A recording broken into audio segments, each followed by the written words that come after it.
Putin's principal interests relating to the 2016 election were to undermine faith in the U.S. democratic process, not show any preference of a certain candidate. In fact, this report shows Putin held back from leaking compromising material on Hillary Clinton prior to the election, instead planning to release it after the election to weaken what Moscow viewed as an inevitable Clinton presidency. In the January 2017 intelligence community assessment that President Obama ordered, John Brennan, who was CIA director at the time, and the intelligence community intentionally suppressed intelligence that showed Putin was saving the most damaging material that he had in his possession about Hillary Clinton until after her potential and likely victory.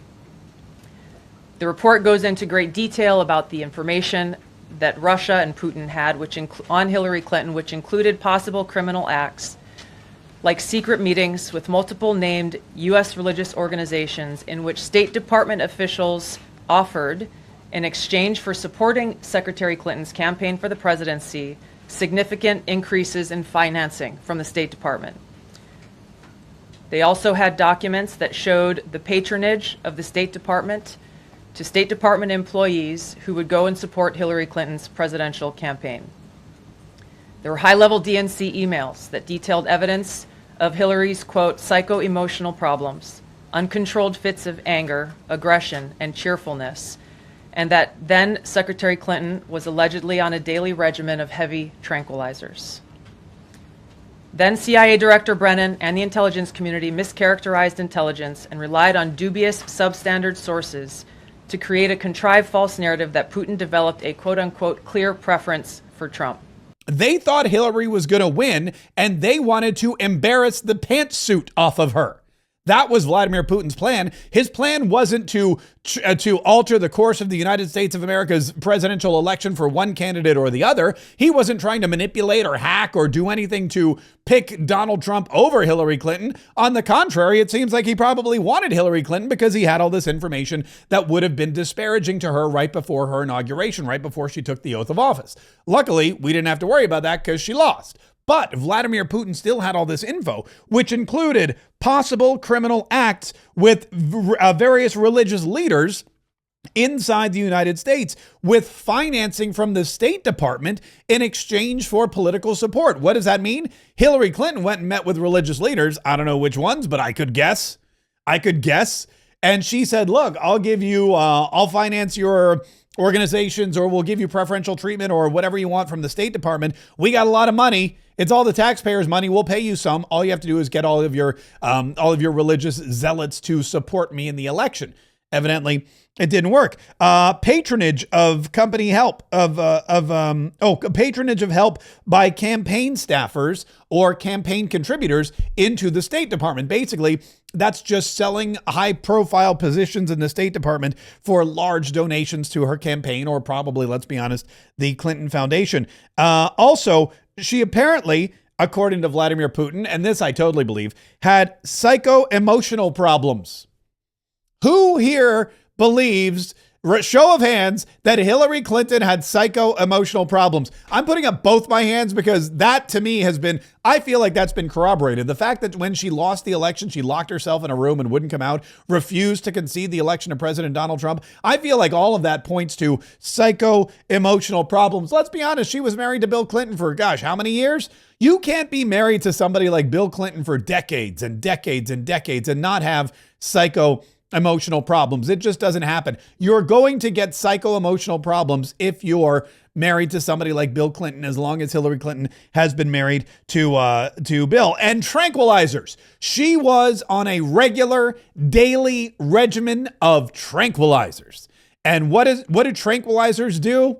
They regulate your emotions. Clearly, if she's on a regular daily tranquilizer regimen, as according to Director Gabbard, who found this information from Vladimir Putin in Russia, if that's the case, if Russian evidence and Russian intelligence was right and Hillary Clinton was psycho-emotional and took daily tranquilizers, That would be very embarrassing to her, and that would also put into question whether or not she was mentally stable and capable enough to do the very demanding job of President of the United States. We know now that she's not, but we also know that apparently you don't need to be, because guess what? Joe Biden wasn't mentally stable enough to be President of the United States, but somehow, with the help of Barack Obama and Susan Rice and all these other clowns in the auto pen, he managed to stumble through it. And I literally mean stumble through it for 4 years. So that is what we're learning today, that it wasn't that Vladimir Putin wanted Donald Trump to be president.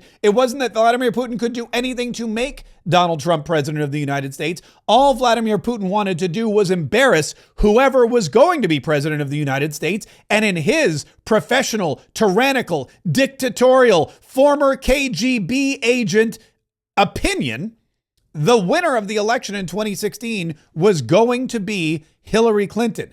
And he had his gun, his intelligence pistol locked and loaded and ready to fire off some shots right before her inauguration. I mean, again, I'm so glad we literally dodged the Hillary Clinton bullet. I'm so glad she never, ever won the presidential election. We were never ready for Hillary. We were never with her. Nobody ever really wanted Hillary Clinton to take control of the White House, and the first female president being Hillary Clinton would have been an insult to first female presidents everywhere.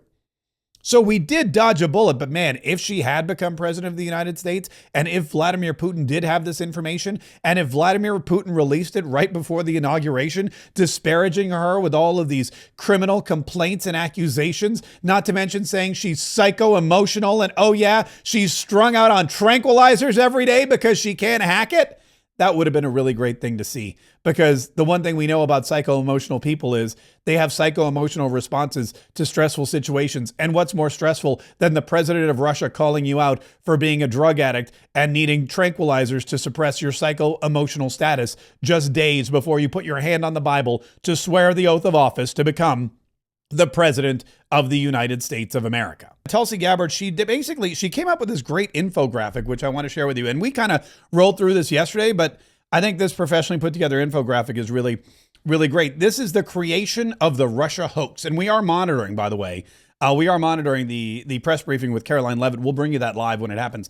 Here's the creation of the Russia hoax. Real intel assessment. Russia lacked the intent and capability to hack U.S. elections. Putin had no preference for either candidate. So the assessment, and this is not, by the way, Tulsi Gabbard's assessment. This is not Donald Trump's assessment. This is the assessment at the time.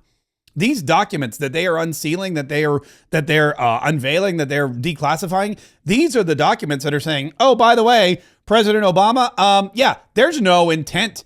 But Vladimir Putin doesn't care who's president. Vladimir Putin doesn't care if it's Hillary Clinton or Donald Trump. He has no skin in the game. Also, they don't have the capability to hack into our election system and make any kind of changes.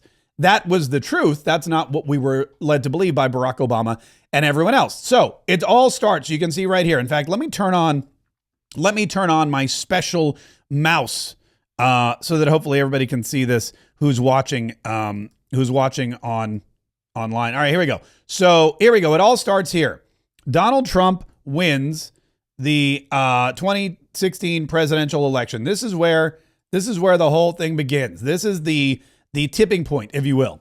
Donald Trump wins the election. Then we come right down here, and what happens first is POTUS, meaning Barack Obama, is briefed.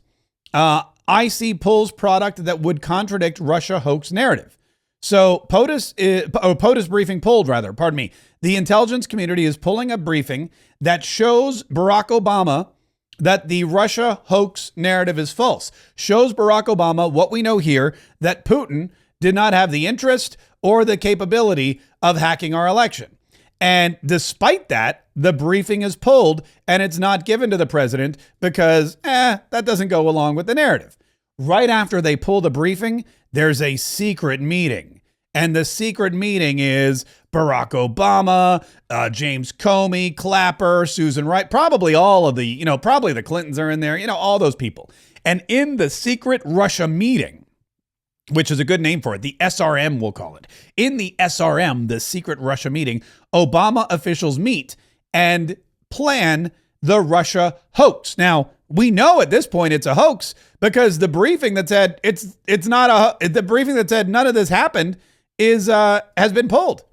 So because because the briefing basically was canceled, they now are coming up with their own narrative. That's how we know it was a hoax. December 9th. This is where it gets good. Barack Obama orders, okay, the intelligence community is tasked with new assessment to claim election was hacked. This is not, by the way, how intelligence is supposed to work, okay? Intelligence communities, they don't work.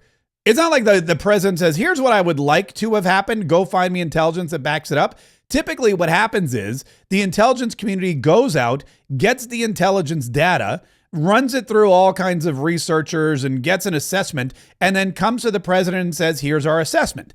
That's what happened actually over here. But they didn't like the assessment, so Barack Obama turns the entire intelligence community on its head and says, okay, here's what we're going to do instead. We're going to say that Russia hacked the election. We're going to say that Russia interfered. We're going to say that Russia got Donald Trump elected and he's an illegitimate president. Now go out and find me whatever you can, or if you can't find it, make it up to back that up. CIA warning to Brennan.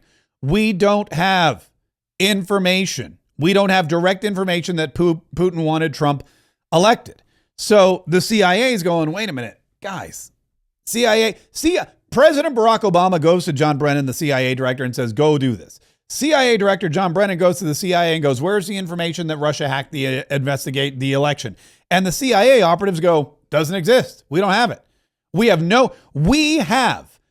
This is a direct quote. We don't have direct information that Putin wanted Trump elected.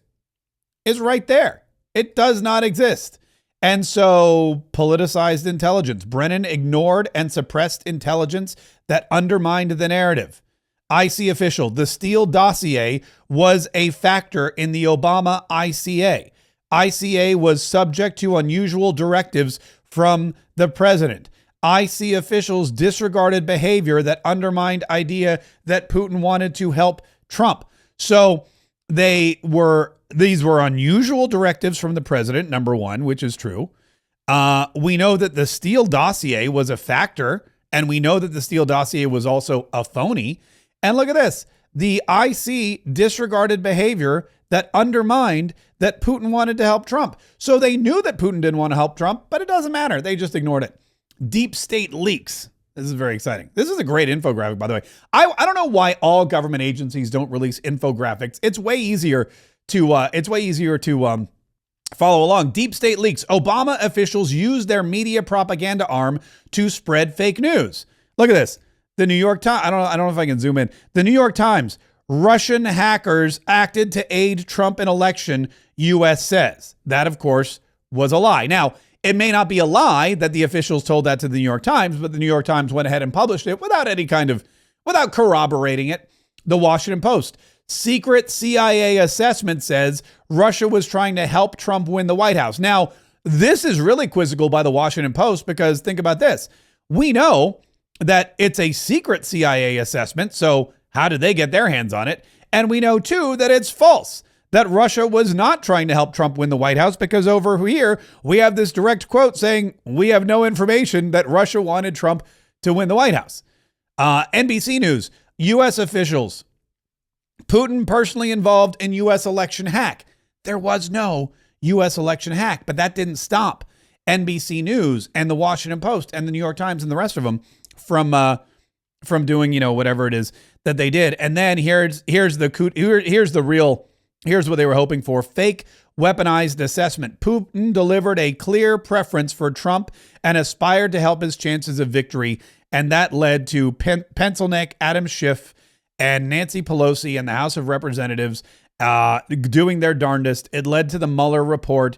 It led to 2 years of Donald Trump's first term as president locked up in a bogus impeachment scam known as the Russia hoax. Dun, dun, dun. And there you go.